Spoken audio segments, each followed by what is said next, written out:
Hello everyone, are you ready for another adventure? It's me, Woki, and I'm back with another Fake Grand Order video. And what are we going to be talking about today? Well, today we're going to be talking about the upcoming Grail front, the White Castle by day, Black Castle by night, talking about some of the event details, and then also going over the first banner that will release when the event starts, and that's going to be today's video. If you end up liking it, feel free to leave a like, comment, and subscribe because it does help out the channel. And let's get into the video now. So the Grail front, when does it actually start? It starts, we actually know this because they told us, excuse me as I go over to this site. The Grail front is scheduled to start on the 15th. What does that mean? It means that it starts on the 15th. Pretty easy. But typically what happens is that we will go into maintenance on the 14th, and then by the time maintenance is over, it will be the 15th, and then the event will start. They haven't put up the maintenance details yet, but if you'll notice that we have an upcoming live stream, which says right here from Chaldea PR, watch the Chaldea Broadcast Station US Branch Light Volume 20. This one starts on the 14th at 18 PDT, so that is likely where they'll be talking about it. So even though we don't have the maintenance news just yet, chances are either by the time you watch this video or later on they will put it up and then we'll know. So that's when it starts. And now we're going to look at the JP version of the game to give us the full details. To participate in it, you have to have cleared Lost Belt 1. So if you have not been doing what they've been telling you to do this entire time, where nothing has been going on and catching up to Lost Belt 1, hurry up to Lost Belt 1. It should last a decent bit here. As you can see here on the JP version of the game, it went from October 25th to November 15th, which was about 3 weeks. So I would expect basically the same for us. So it would start on so it would probably end sometime in November. So that gives you plenty of time to catch up to Lost Belt 1.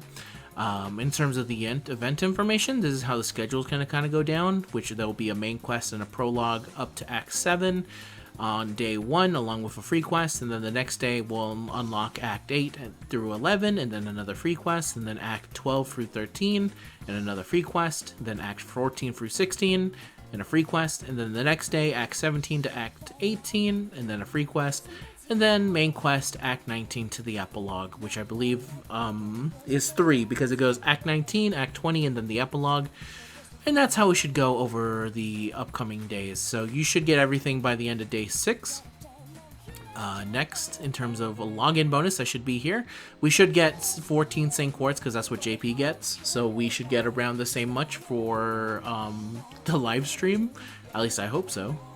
Then a release commemorative login bonus where there'll be a total of 3 golden apples, and then the rest of them are 18 silver apples. There you go. In terms of event bonuses, if you don't know, the main quest and free quest and the Grail front are 2 different bonuses for it. So Ptolemaios will have 100% in the main / free quest, 50% in the Grail front, and then get a 50% bond bonus. In terms of 50% to the main free quest, 30% to the Grail front, and then 20% to bond, that will go to the 2 new 3-star servants, which is Thesis and Sugatani Zenjubo. And then finally, for 30% to main and free quest, and 20% to the Grail front, and 20% bond, that will be going to Urale, Neza, Iskandar, Taigon Wang, Huang Feihu, or is it Feihu or is it Feifu? Feihu. Waver, Penth, Asterios, and Koyanskaya of Darkness. And this will be the event award CE.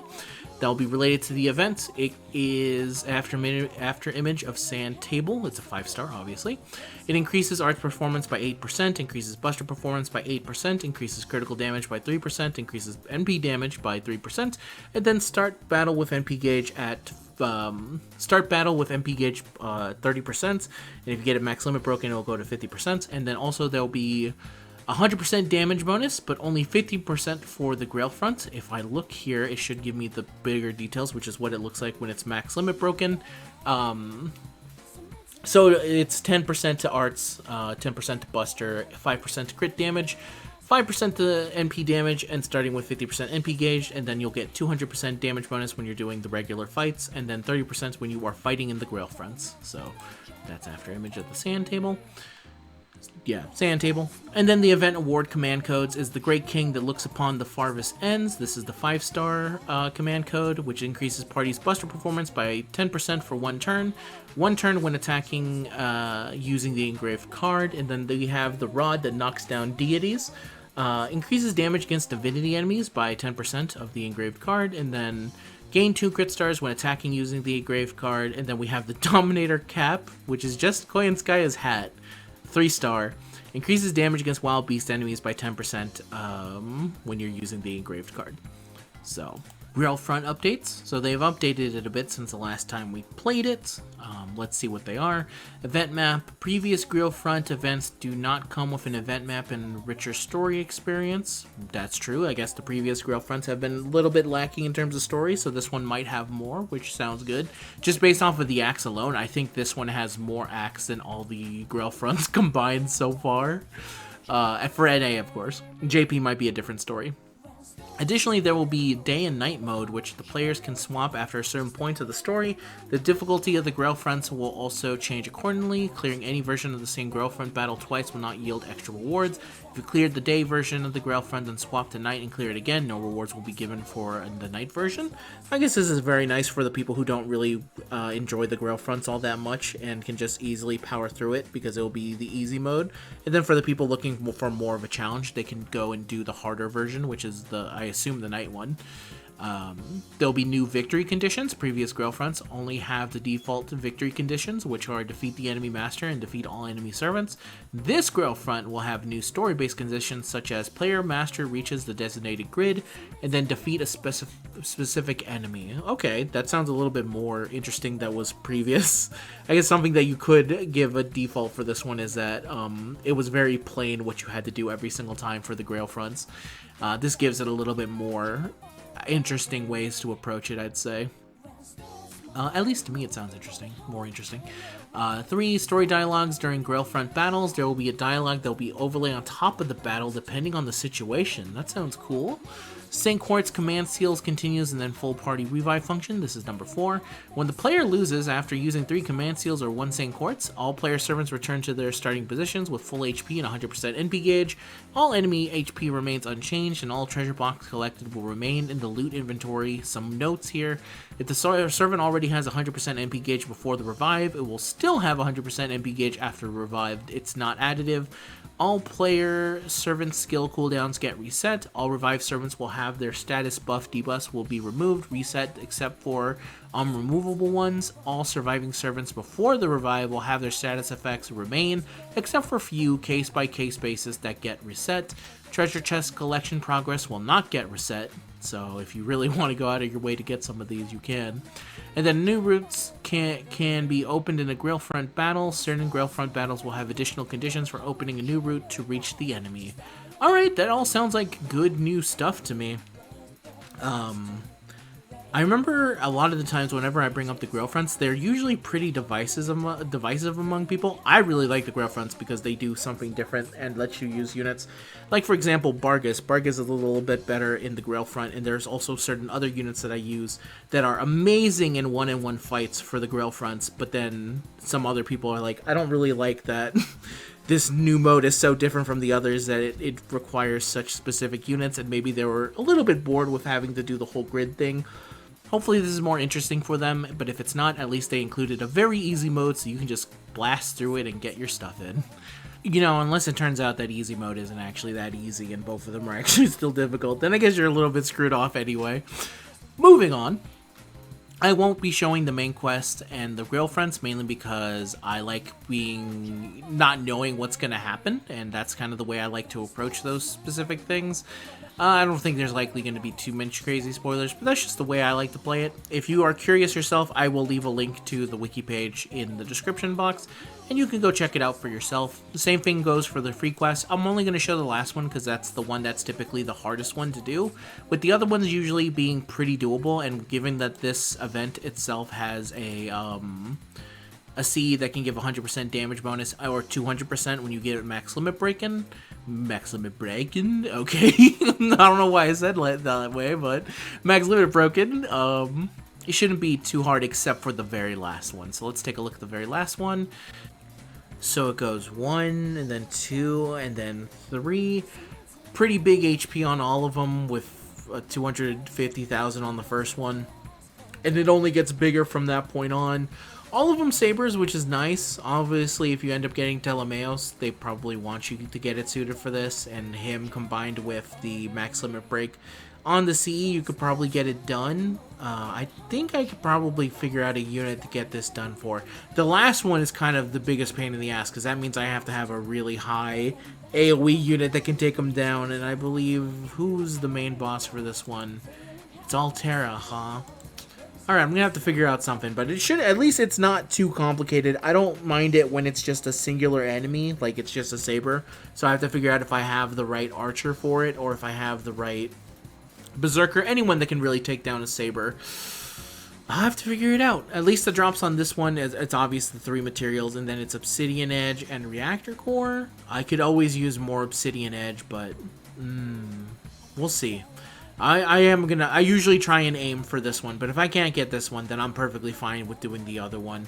This one gives Dragon Fangs and Dragon's Reverse Scale, and as you can see here, the final battle on this one is 270,000, which is just slightly higher than the first thing you have to fight in here. The only difference being that it's a 2, 3, and 1, and then it's obviously Lancers instead of Sabers. And then the one before that one, which is the one that is heavy on the best way to get the gold drop. If you're just looking for that one. This one does drop comet shards. Nice. Anyway, again, if you want to check all this alone, if you want to check all the materials, you can see it in the description box, and you can click on it there. But now let's move on to the event shop, which has Nameless Treasure Sword as the golden material, Vanguard Bracers as the silver, and Lockkeeper's Torch as the bronze material. Now, if you want to get everything with the gold material, you're going to need 4,830 of them.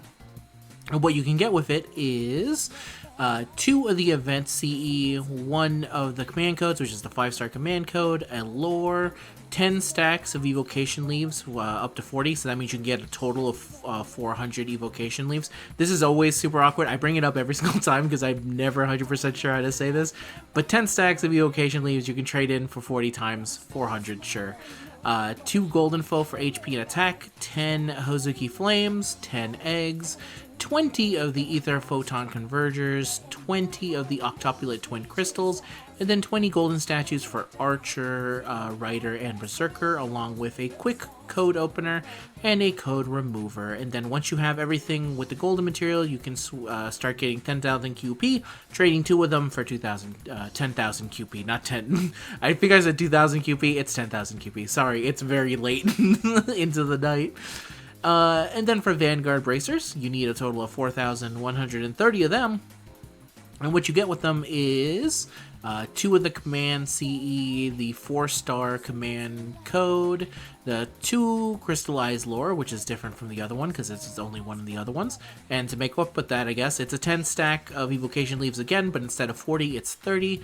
A 4-star foe of not HP, it's attack.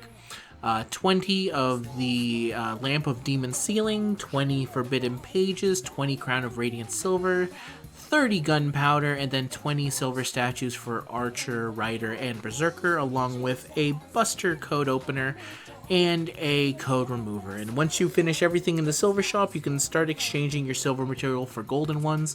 It takes 10 of them to equal 1 Nameless Treasure Sword, if you're curious about what the exchange rate on that is. And then we have the Lockkeeper's Torch. If you want everything of this one, it's going to be 4,980.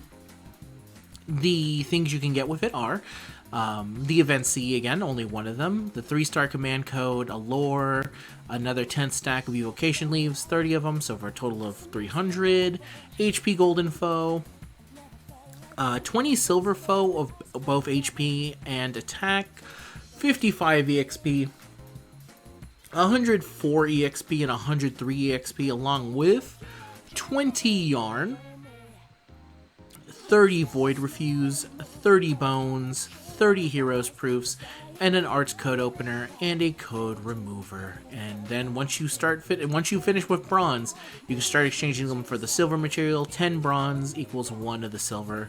Funky old exchange rate. And that is everything about the event, basically. Now, we can go on and start talking about the banner. And inside the banner are actually the CEs that you can get to make your drop rates better if you want. Before we get into the units, let's take a look at the new craft essences, which will be limited to this one. We have Bibliophilia. Bibliophilia. Yeah, hopefully I said that right. Bibliophilia. Sure. Someone who really likes books. It's a 5-star. It charges NP gauge by 4% every turn, increases MP damage by 10%, and then the overcharge NP by 2 stages for 1 time, and this will help you with the golden drops. The 4-star C is Day and Night, which increases Arts performance by 8%, Buster performance by 8%, and then increases buff removal resistance by 5%. This will increase your silver drops. And then the 3-star C is your Adventure, grants evasion for 1 attack, increases quick and Arts performance by 2%, and then the drops are bronze. And there you go. Those are the CEs there. Some nice art there if you want them for, but nothing too crazy jumps to my mind that I would say to go for it. If you disagree with that, you can feel free to let me know. But nothing out here is too crazy as far as I can see that another CE doesn't already do. But I also have to remember that for some people, not everyone has been playing the game since the beginning like me and has like a weird assortment of limited CEs. So maybe that's why sometimes they release CEs that seem very similar to other ones, just slightly different, because it's like, well, they weren't playing back then, and there's no way for you to get that CE unless you are specifically summoning on a banner with those CEs. So anyway, those are the CEs. So now we can talk about the units, which there are going to be... so funny enough, there are 3 banners. Summon Campaign 1 is Ptolemaios, Sugatani, Zenjubo, and then Penth. And then the second summon campaign is Taigong Wong, Thesis, and Neza. And then the third summon campaign is Iskandar, Thesis, Waver, and Sugatani, Zenjubo. We're only going to be talking about the first one because that's what's going to release with the game, and I don't know if they plan to add more banners or change certain servants up. I assume that we will obviously get all the units featured on here. But they might add more servants, considering they just released a banner where they they added 3 new servants. It's not unheard of for them to do that. So I'll wait to see when there's more info. But for right now, we're going to be talking about this one because we know for a fact it's going to happen. So, one of the new servants, and the other new servant is actually Thesis, but I'll talk about him later, is Sugatani Zenjubo, which is a 3-star who is not limited, so there's no reason for me to go too crazy into them, because it's going to be very easy for anyone to get this 3-star. You will get them by just simply summoning, and if you miss their initial banner, trust me, you'll get plenty of versions of them down the line. It happens eventually. But Sugatani, if you want to know very quickly what they do, they are an archer. They have 1 quick, 2 arts, 2 buster. First skill is Sniping Environment C, increases on buster performance for 3 turns, increases crit damage of buster cards for 3 turns, 30% to buster, 50% to buster crit damage on the cooldown of 5. Second skill is Disengage Reloading C+, remove own debuffs, grants self-regeneration buff for 5 turns, increases on critical damage 1 time, 5 turns every turn for 5 turns, and then gain crit stars every turn for 3 turns, 50% to crit damage, 10 to star regen, this is on a cooldown of 6. Third skill is Camouflage Sniping B, grants self-evasion for 3 attacks, 3 turns, increases critical star absorption of buster cards for 3 turns, grants self-regeneration buff for 3 turns, increases own buff success rate by 15%, 5 turns every turn for 3 turns, a 500% to buster absorption on a cooldown of 6. Their only 2 passive skills are Magic Resistance D and Independent Action EX. Third, pen skill is Anti-Archer Attack Damage Aptitude. And their Noble Phantasm, after an interlude, which we will not get, so we'll talk about this version, is the Futatsu Tama Nite Uchi Soro. Shooting with 2 bullets, rank C+, anti-unit, hits 4 times. 85% chance to ignore evasion for 1 turn, activates first. 55% chance to increase own NP damage by 20% for 1 turn. 55% chance to increase own NP damage by 20% for 1 turn. Then deals damage to 1 enemy. A 500% chance to remove own buff success rate. 500% chance to remove own buff success rate of buffs. This is a demerit. 70% at MP level 1 it's 600%, and if you get her all the way to the final MP level it's 1000. 70% chance to increase own arch performance for 1 turn, and a 70% chance to increase their buster performance for 1 turn. This activates first. At charge level 1, it's 20% for arts and buster, and if you get them both if you get it to the final charge level, it's 40% and 40%. And their Bond CE is Ready Aim Fire, increases the critical damage of allies with the evasion status by 35% while self is on the field. That's a very unique Bond CE, actually. And just to look at the buff version of this Noble Phantasm, they increase the damage. You deal 150% extra damage to king enemies, which is very nice. And then you gain 20 crit stars instead of... actually, that wasn't there beforehand. And they've removed that demerit, which is good, because that demerit's very bad. And obviously the damage is increased a little bit to be 800% at MP level 1 and 1200 at MP level 5. So, Zenjubo. They sound like a very interesting unit. The main big glaring issue on them is there's a chance for this just to for you to just miss all of them, which is unfortunate, and it seems like it'd be a pretty low percentage considering one of them is 85%. But as someone who has a Skahawk and also has a, I think, 80% chance of getting her skills, if you don't have the buff that makes it so that it's 100%, there'll be times where you just miss both. And the fact that in the current version of this Noble Phantasm, that they have a 500% chance to remove their own buff success rate buffs is fucking insane. What are you doing? Why are you trying to balance a 3-star CE, a 3-star unit? But thankfully they remove that later. Again, everyone gets their Zenjubo. I'll be happy to get my Zenjubo and level them up, of course. But if you want to know how they are as a unit, wait till that interlude. Let's see when that interlude happens.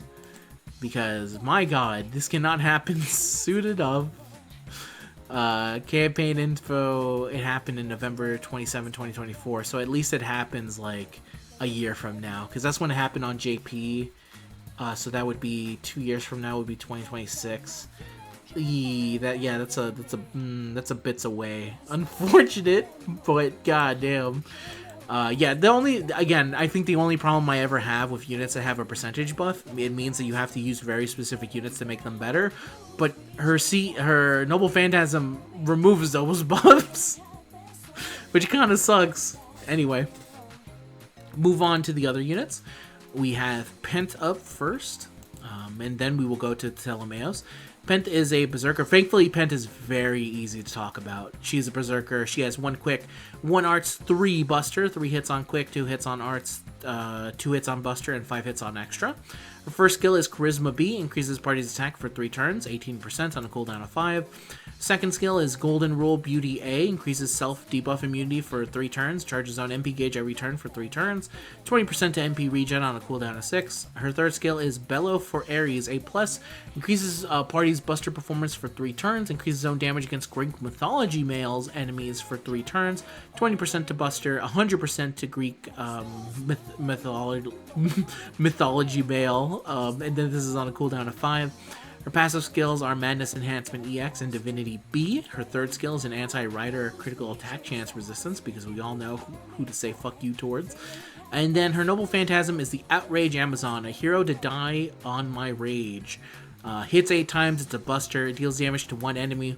At MP level 1, it's 600%, and if you get her all the way to the final MP level, it's 1000. Reduces their attack for 3 turns, 10% at charge level 1, 30% at the final charge level. She also does have a special ascension, which is the Amazoness CEO suit, which all it does is add some glasses.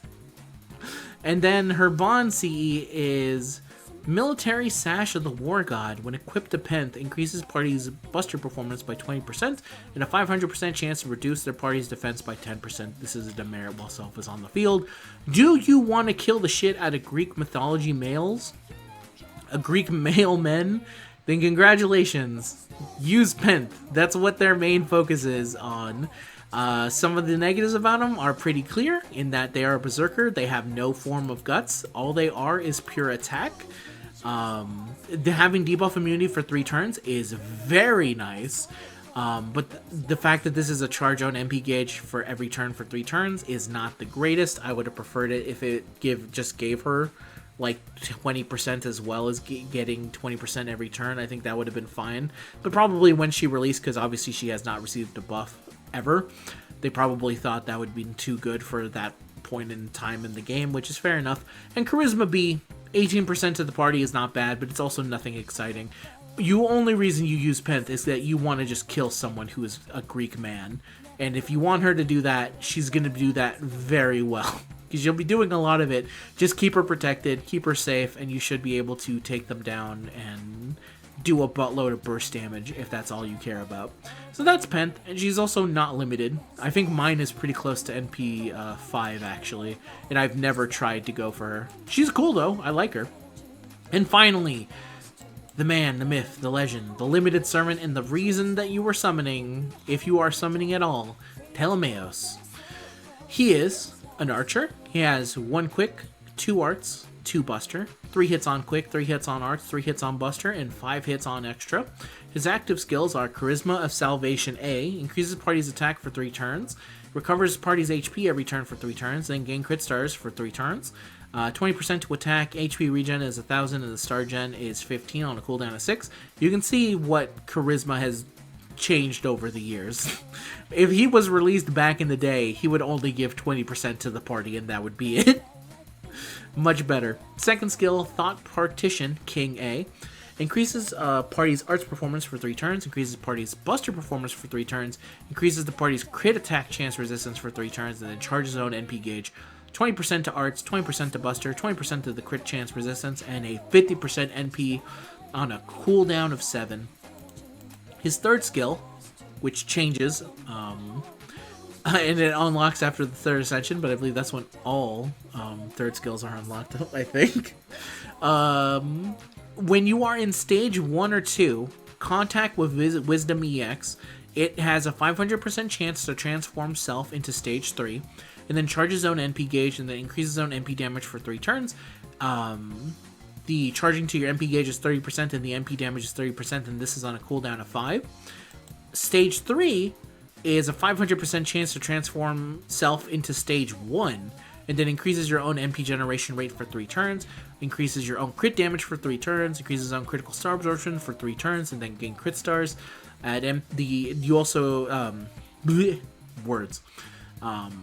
The MP rate at level 10 is 30%, the crit damage is 50%, the absorption is 500%, and the stars you get are 20, and this is on a cooldown of 5 as well. I need water, give me a sec. Alright, I'm back after a small water break. Let me start from the top. His passive skills are Magic Resistance B, Independent Action A, Territory Creation A+, and then Saint Graph Data Preservation A.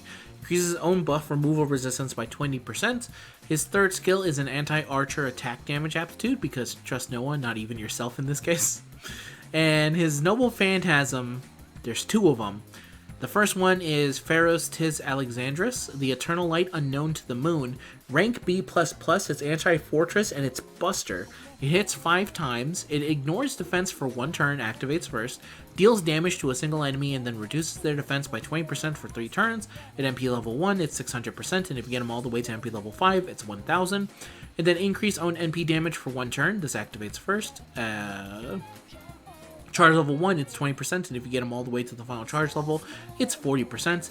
And then his stage 3 is the Bibliotheca. Fighting every urge inside of me not to call it the Biblioteca. The Bibliotheca. Maybe it's Teca, I don't know. It might actually be that. Basilisk. Library of the King. Rank A+, Barrier Anti-Army. Hits 5 times. It's arts now. Ignores evasion for 1 turn, activates first. Deals damage to all enemies and then reduces their defense by 20% for 3 turns. At MP level 1, it's 450%, and if you get them all the way to MP level 5, it's 750. And then increase your own damage for 1 turn, activates first as the overcharge effect. At charge level 1, it's 20%, and if you get them all the way to the final charge level, it's 40%. And then we have his Bond CE, which is Wax Tablet and Stylus. When equipped to Ptolemaios, it increases party's arts performance and buster performance by 8%, and it increases party's NP damage by 10% while he's on the field. And that is Ptolemaios. How is he? He's really good. Damn fine unit. It can probably be a little bit heady if you are a brand new player and you probably look at him and say, I don't know how to balance the two. But he is another unit that has 2 different Noble Phantasm and also shifts from one mode into the other. Obviously, this is his stage 1 is stage 2. Both of these stages will go into stage 3 when you activate his 3rd skill, which will turn into the Old Man, unless you start with the Old Man and then you go back to your later, you use his 3rd skill and then you'll turn back to your younger self. I really like the dichotomy in it, because when you go from, when you start as the old man and you go to the younger man, the cool thing about it is that it gives you some MP generation rate, crit damage, and critical star absorption, and then gains some crit stars. And then that version of him is going to be the one that is single target and is also buster focused, so you'll be able to get a lot of crit stars. And you can get a ton of crit stars going from the 3rd stage back to the 1st, because it gives you 20 when you activate this, and then you also get an additional 15 a turn from skill 1. His 2nd skill, also having a 50% NP charger, is really nice. With the combination of his, when he's in this mode going into this one, he does get at least 70%, so combine that with mana loading, you can get 100% NP pretty easily, and then just start blasting off, which means you can use the Black Grail pretty effectively with them. But I feel like that's the case for a lot of arts units, because they use Castoria.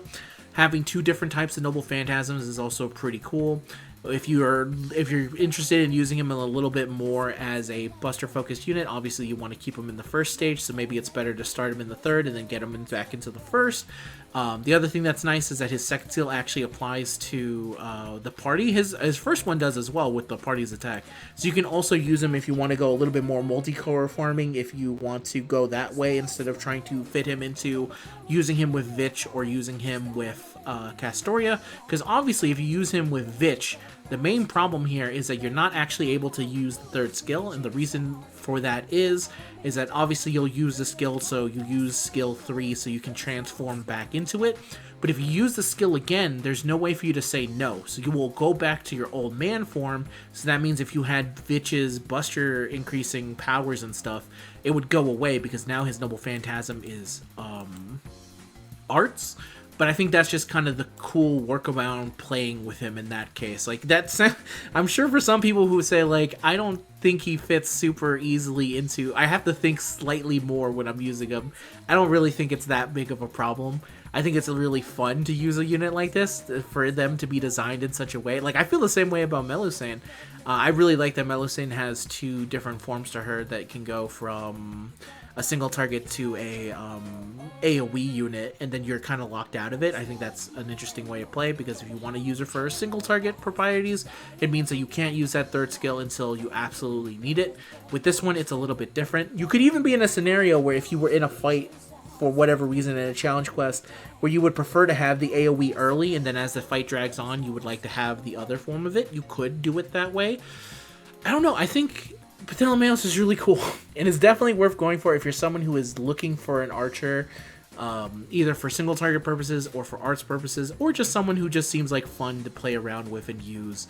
And like I said, want to try using him in a multi-core type of farming situation, you can do that too, because you can very easily get his NP to, if not straight up 100% off of just him alone, because you're using mana loading for the 20%, and then you're going from stage 1 to stage 3 for that 30%, then using the 2nd skill for the 50%. That's all him providing 100% NP just by himself. But if you're using CEs, that can also give you a little bit of a boost there if you don't want to go the full mana loading route and you want to use another CE, maybe a vent CE like this one for example, then it's pretty easy to get him to 100%. So that is Ptolemaios. I wish I could say more about how cool he is, but I really want to get him myself so I could show you. A lot of what I'm talking about is all theoretical. I have been waiting 2 years for this guy. I'm ready. I did not go super crazy hard on Durga because I knew he was coming up, and when I would get him, he would be my more used unit between the 2 of them. So if I fail to get him, I'll be very sad, but at least I know who I'm always going to be picking on the GSSR slots when they give me the chance for Archer. It's going to be Ptolemaios going forward. I think he's just so fucking cool to look at. Excuse me if I end up being a little bit biased on this one, but I've always said up front that there's some units you can't trust me on because I think they're just so cool that I will occasionally mention some defaults. Like I said here before, if you're someone who maybe isn't interested in trying to think slightly more than usual, then he's not going to be someone for you. If you're someone who's like, I really don't want to bother with the third skill, I prefer to have a unit that always does what I want them to in the situation that I want them to, I guess that's a very fair criticism. But for me, all I see is a really cool unit that can go from young man to old man, and this old man, sick as fuck. This is such a good design. He's too cool. I'm sorry everyone, he's too cool. That's the end of the video though. I wish you the best of luck if you go for Ptolemaios. If you don't end up going for him and you're saving up for someone else, feel free to let me know. What are you saving for? I'm very interested to hear. Are you perhaps ready for New Year's to start the Faith Samurai collab? Because we do have a Raiko along the way, by the way, if you don't know, the start of the new year. Or maybe you're someone who's more saving up for November, because you're like, no, I need to get my Gouda Gouda on. I need to get both units from the new Gouda Gouda. Or maybe you're someone who's even crazier. You're like, I don't know, maybe there's a really sick unit coming in Thanksgiving. Let me know what you got saved up. Obviously, like I said, I'm going to be doing a video for Ptolemaios. I don't know if my brother's going to be summoning with me. Are you going to be also summoning for Ptolemaios, boy? No. He says no, so he'll just be joining me as I try and get my old man. But yeah, that's the end of the video, everyone. Thank you very much for watching. As always, if you want to show support, you can leave a like, comment, and subscribe. It helps out the channel a whole bunch. I'm actually getting very close to 5,000 subs, which is something I did not think I would be able to do in a year. I hit 4,000 at pretty close to the start of the year, and I'm almost at 5,000, which was unheard of for me. If you don't know how long it usually took for me to get subs, I used to have a growth rate of getting 100 people to subscribe over like a year. So the fact that I was able to get almost 1,000 and the year's not done is crazy. I thought like that was never gonna happen. So if we can get to 5,000 before the year ends, I would be insanely happy and I would continue to grow. I continue to overthink everything about videos now just because more people are tuning in and it makes me want to improve and do better. And of course, if you would like me to improve in something, you can always leave a comment down below. Just don't hurt my feelings. Be kind so I can improve and do whatever and do it better that way, especially if you have a thing to say about a unit that you're like, well, let me give you my insight on it, and I would love to read it and do all that, and it always helps me improve. But now I'm going on for too long. Thank you very much for watching the video, everyone. I'll see you guys in the next one. Until next time, peace out. Bye bye.